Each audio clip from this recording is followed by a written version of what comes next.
Ann Coulter on Masters of the Universe controlling speech. It is actual censorship and it is terrifying.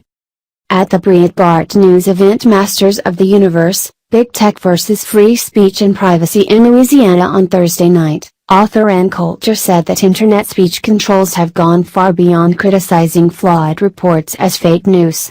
It is actual censorship, and it is terrifying, she declared.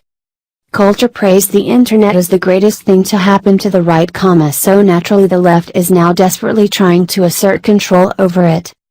I just think all wake up one day and I'll try to go to Breitbart, and I want to be able to get there, she said. I'll try to email you, and it want to be able to get there.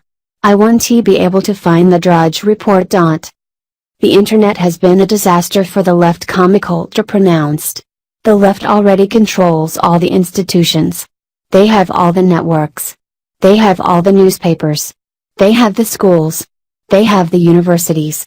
They reteaching preschoolers white privilege. They can't possibly gain anything from the internet. She said this is why the left views the internet as a problem to be solved, a wild frontier to be tamed. It used to be a matter of playing games with conservative sites and users, but now it's just direct censorship, as is happening to Breitbart. Any attack on the internet, on total free speech on the internet, is a disaster for conservatives, Coulter warned. It is absolutely shocking what is being done to Breitbart. This is a major threat. She praised President Donald Trump for jointly turning the charge of fake news, which was originally intended to stifle conservatives, back against the mainstream media. That was the first attack on places like Breitbart. Oh, it is inaccurate, you can't trust it, she recalled, citing the mainstream media's belief that average Americans are ill-equipped to determine which news is reliable, so media gatekeepers must do it for them. She decried the tendency of those media gatekeepers to stifle news that does not fit their preferred narratives, as in the case of the recent shooting at YouTube. Coulter saw the praiseworthy tendency of younger news consumers to get their information from the internet as a distinct threat to old media. No one under 50 is getting news from the mainstream media anymore, she remarked. Basically all the mainstream media is like a notice there's been a shooting at YouTube! And then you go to the internet to find out what happened. Okay, look up YouTube online. It's driving them crazy.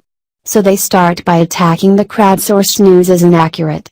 Now, as I've been finding out from the brilliant Professor Epstein, it's way more than that. It's actual censorship, and it has terrifying. Coulter was praising the work of fellow panelist Robert Epstein, whose seminal June 2016 essay The New Censorship argued that Google isn't just the world's biggest purveyor of information, it is also the world's biggest censor. Epstein took the topic handed off by Coulter and explained that big tech poses troubling problems of both surveillance and censorship. Facebook, Twitter, and especially Google are gathering massive amounts of information about us, and they are also influencing what information we receive. Even Twitter makes decisions about whether or not Ann Coulter's tweets are going to go to her followers or not, he pointed out. That is called shadow banning, and that has been documented. They actually do that. I could go on forever about the censorship problem, Epstein said. These companies, they determine what we going to see and what we not going to see. Sometimes they put fancy language on it, like they're going to suppress fake news stories. The fact is, we don't know what rules they're applying, and there's lots of evidence now that they are systematically suppressing political views that they just don't like, not just on the right, by the way, but progressives as well. They just go after anyone they want to, and there's nothing we can do about it. There's no recourse, he said.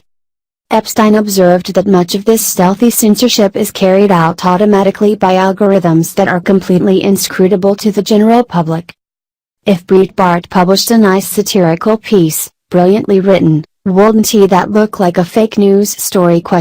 He asked. And wouldn't it get automatically censored, because the algorithms and for that matter the people who are making these decisions, they would look at what he just said as something that is false, invalid, unreasonable, and it would get censored. This kind of power should not be in the hands of a handful of executives in Silicon Valley who are not accountable to us, the general public. They are accountable only to their shareholders, Epstein warned. Later in the panel, Coulter disputed the libertarian argument that censorship is only a serious problem if the government does it, a notion that she found increasingly inapplicable in the era of big tech. If your speech is silenced, your speech is silenced. I don't really care who's silencing me, she pointed out.